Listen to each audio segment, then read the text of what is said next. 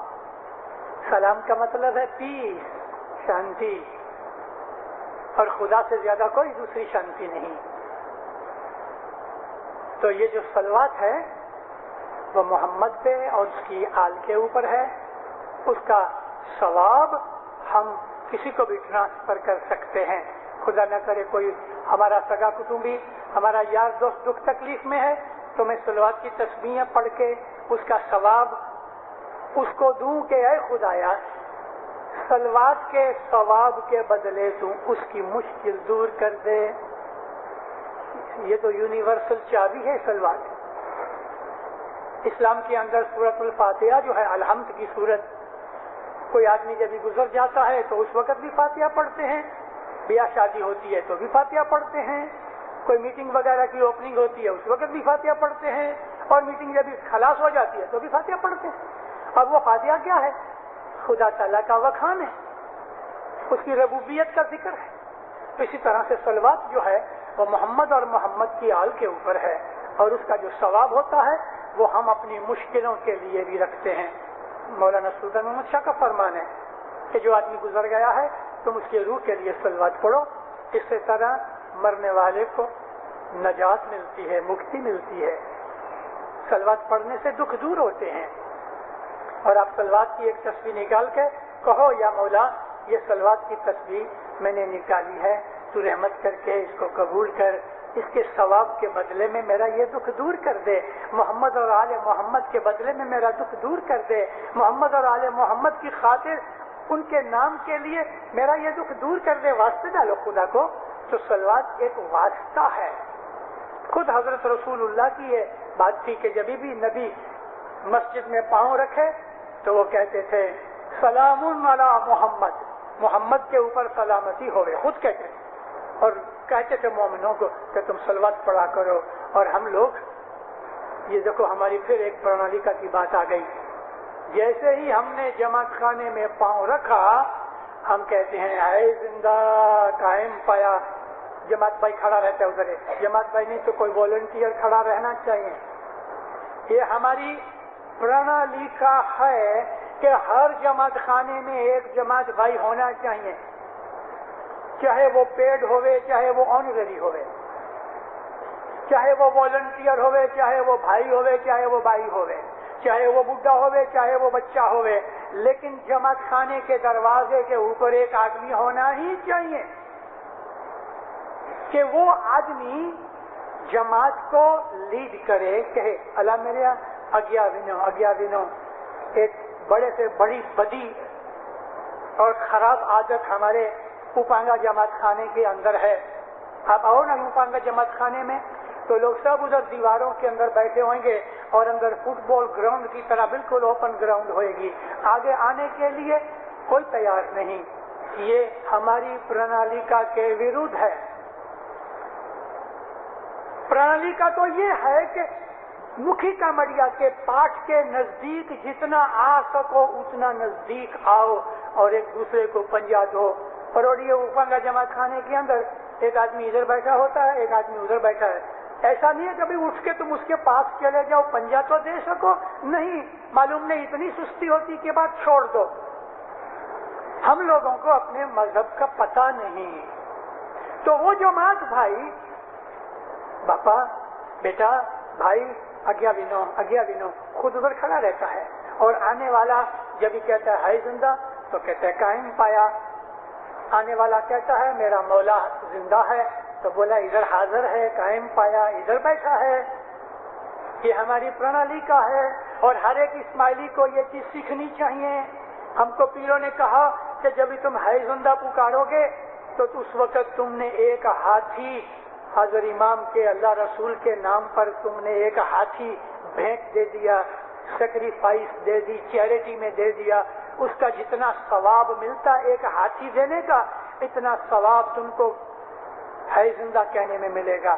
اور ایک گھوڑا تم دو گے اتنا ثواب تم کو قائم پایا کہنے میں ملے گا. یہ ہماری پرنالیکا ہے. اور بچوں کو سکھاؤ بہت زور سے بولنے کی ضرورت نہیں اور من میں بولنے کی بھی ضرورت نہیں، منہ سے بولو ہائے زندہ ضرور بولو. اور ادھر جماعت بھائی کھڑا ہوئے یا والنٹیئر کھڑا ہوئے، اس کا فرض ہے کہ وہ ہر آنے والے کو کہے، بھلے 1000 آدمی آوے تو 1000 دفعہ بولے قائم پایا قائم پایا قائم پایا. اور اندر جب اسٹیپ رکھو تو مکھی تک آتے آتے من میں صلوات پڑھو، اللہم صلی علی محمد وآل محمد، اللہم صلی علی محمد وآل محمد. من میں صلوات پڑھتے پڑھتے مکھی کے پاس جاؤ، دعا سے تھوڑی دیر پہلے آؤ اور پہلے آگے دعا کراؤ، پھر بیٹھو. سوا کے دعا چالو ہو گئی اور وقت نہیں ہے تو آ کے بیٹھ جاؤ، پھر 2 دعا کے بعد دعا کرانا. لیکن جو آدمی پہلے آئے اور ٹائم ہے، ہماری یہ پرنالی کا ہے کہ پہلے آ کے دعا کراؤ، گناہ کی معافی مانگ کے پھر بیٹھو، اور بیٹھ کے مولا کا شکر کرو، یا مولا بہت شکر گزار ہوں، آج میں جماعت خانے آیا ہوں، تیری رحمت ہے. اور اس کے بعد 33 دانے بن سکے تو استغفر اللہ کی تسبیح نکالو، یا مولا میرے گناہ بخش دے. ادھر تو گناہ کی معافی منگوا لی، لیکن اب پھر بھی اپنے گناہوں کو یاد کر کے استغفر اللہ ربی واتوب علیہ. 33 دفعہ نہیں بنتا تو 14 دفعہ نکالو، 14 دفعہ نہیں تو 7 دفعہ نکالو، مگر 7 دفعہ ضرور استغفار کرو. یہ ہماری پرنالی کا ہے. میں چاہتا تھا کہ جماعت خانے کے اندر انٹر ہوئیں اور باہر نکلیں تب تک کی ساری چیزیں بیان کروں، لیکن مجھے ایسا ہوا کہ میں آپ کو اپنے مذہب کے پرنسپل، اصول، فروع اور پرنالی کا اور کسٹم، ان کے پہلے ڈفرنسز بتا دوں اور آپ کو ان کی ہسٹری بتا دوں تاکہ آپ کو پتہ لگے کہ ہم کیا کر رہے ہیں. جی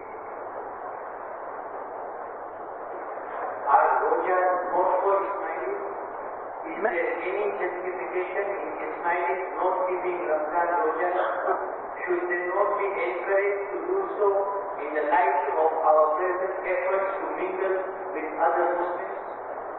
میں اس کے اوپر بول چکا ہوں کہ روزے ہمارے اوپر ایسے ہی فرض ہیں جیسے دوسروں کے اوپر، لیکن اتنا ہی ہے کہ روزوں کے اندر خدا نے آپشن رکھی ہوئی ہے، اور جہاں تک بن سکے روزہ رکھنا چاہیے. ہم مسلمان ہیں اور ہم کو کبھی کسی پیر نے، کبھی کسی امام نے کہیں بھی کبھی منع نہیں کیا، کبھی نہیں کہا کہ تمہارے اوپر روزے لازم نہیں ہیں، کبھی نہیں کہا، کبھی نہیں کہا. لیکن شکرواری بیج کے لیے ایسا حکم ہے. اگر حضر امام گاؤں میں ہوئے اور شکرواری بیج ہوئے تو امام کہتا ہے آج تم روزہ نہیں رکھنا کیونکہ میں گاؤں میں ہوں، اور وہ روزہ ہم کو بخش دیتا ہے، معاف کر دیتا ہے. رمضان مہینے کے روزے